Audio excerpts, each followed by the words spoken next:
মেলা গল্পই তো কইলাম সোহেল, মেলা গল্পই তো কইলাম। একটা কথা কত আমার, এই যে আমি যখন মাগরান স্কুলের মঞ্চে অভিনয় করেছি তখন তো তুমি দর্শক হয়ে সামনে হাত তালি দিতাম, তাই না? তো তখন তোমার কিরম লাগেছে কও তো সোহেল? এই একটা কথা কইলেন ভাই আপনি। আপনি শালার অভিনয় দেখে আমি অভিনয়ে ঢুকি। এই, থামো।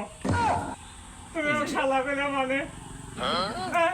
আহা, রাগ করেন না। রাগ করবো না মানে? আসলে দাদা আমার আসলে কি? এই কিন্তু তুমি আমার শালা কইবা? সি সি সোহেল, জিন্দেগিকে টান লেগে বাড়াই গেছে দাদা। টান লাগি মারা গেলে তো হবে না। ওই জন্য বেশি খরচ করে দেওয়ার লাগে না চাল পাল মানুষের। বুঝে চাও? হ্যাঁ? আপনি গেদা সালপালের মতো। আবার তুমি আমার গেদা চাল করছাও। আমাকে দেখে তোমার গেদা চাল মনে হচ্ছে। হ্যাঁ? ফাইজলামির একটা সীমা থাকে সোহেল। আপনি বুঝবার পারতেছি না মিয়া ভাই। এবার করে সেইটা উঠতেছেন কে? কি জন্য? তুমি বুঝবে কি করে আমার কথা? তুমি আমার গেদা চাল করছাও, আমাকে শালা করে সম্বোধন করতে চাও। আচ্ছা মিয়া ভাই, রাগ করে চলে যান না তো, বসে। এই তুমি ছাড়ো, আমি বসেছি। আমার হাত ধরে বসার লাগবে না। তাই বলি তুমি আমার শালা করবে, আমি ওটা মানে নেবো না। তোমার সাথে আর আমি ভিডিও করবো না। এই কথা কইেন না ভাই, আত্মা ফেটে মরে যাবো। ভিডিও বাদ দেওয়ার কথা কইেন না। আজ তুমি আমার শালা করছাও, কাল তুমি আমার সম্বন্ধী করবে। আমার ভুল হয়ে গেছে, আমাকে মাফ করে দে। ধরে চাও না? মিস যায়নি, এক ফোটাও মিস যায়নি। এই মনে দেন থাকে। মনে থাকতে দাদা। একেবারে লিমিট ক্রস করবে না, বাউন্ডারি ওয়াল ভাঙবে না, খবরদার।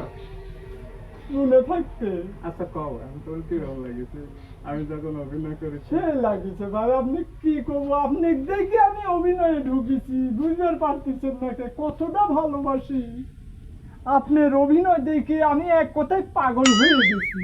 পাগল হয়ে গেছে? তাই অবস্থা ওই রকম, খালি ভাবি আপনার সাথে কখন দেখা হবে। দেখ, আমার অভিনয় দেখে কার যাই দেখি তোমার ভালো অভিনয় শিক্ষিকাতা সোহেল। আসলে আমি অভিনয় করবার পারি।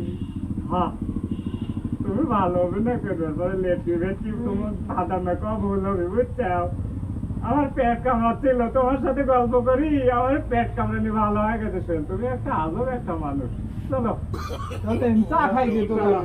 তাছাড়া আর কি খাবো কও? চলো, 5 টাকা তো বাংলাদেশে চাই পাওয়া যায়। চলো। সব কিছুর দাম বাইরে গেছে।